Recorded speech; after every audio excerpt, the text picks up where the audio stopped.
Angin puting beliung menerjang kawasan Wonosobo, Jawa Tengah, Rabu sore. Akibatnya puluhan rumah warga mengalami rusak berat hingga ringan.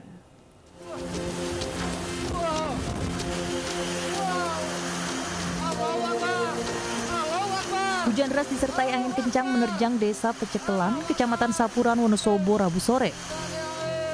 Puting beliung memporak-porandakan atap rumah warga.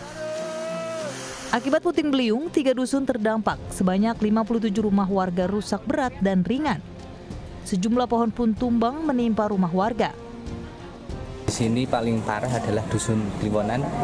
Sebagian warga mengalami kerusakan mulai dari ringan, sedang hingga berat. Yang terdampak sudah sampai dengan hari ini 57. Kerusakan yang berat rata-rata atap.